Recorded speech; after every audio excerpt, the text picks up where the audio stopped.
Hey guys, this is Durag Wallace. Let's just jump right in. Alright, so Suns win today, 117-115.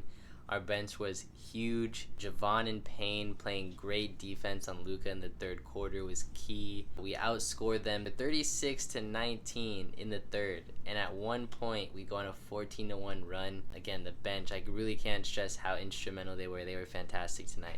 So early game, DA and Book are in foul trouble. They're picking up touch fouls on Luka and just really not getting the same respect on the other end.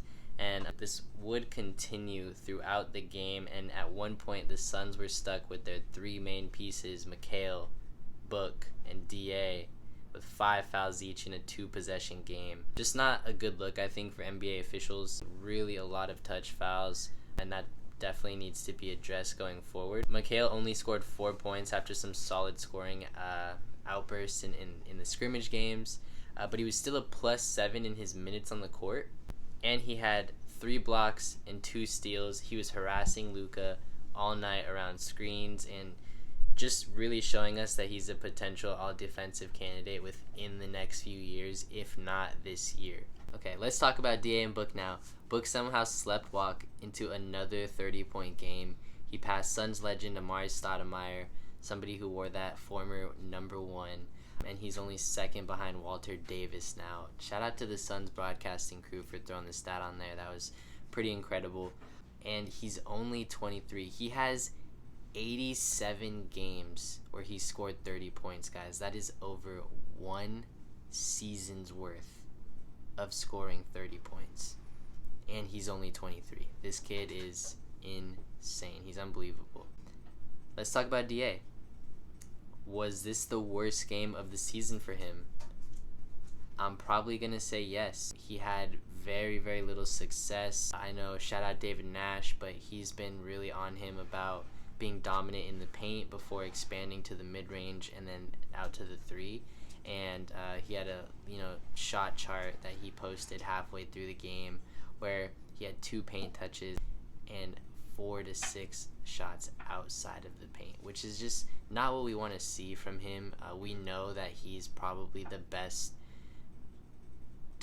he's got to be at least top 3 post finishers in the game. So 1 foot in the paint for DA and it's a wrap. So we want to see that more before we see the middies and then 3-pointers. That was a little disappointing. And then he still crashed the glass. Like, he's always going to be big, strong, and fast, and that's never going to go away. And so he's always going to be a great rebounder, which is something nice to at least fall back on. But overall, just a very disappointing game, and I think it was very important for this team as a whole to really win and show that these role players can pick up the slack when the starters need it. Because if we're going to go deep into a playoff run, that's going to be so vital for these guys.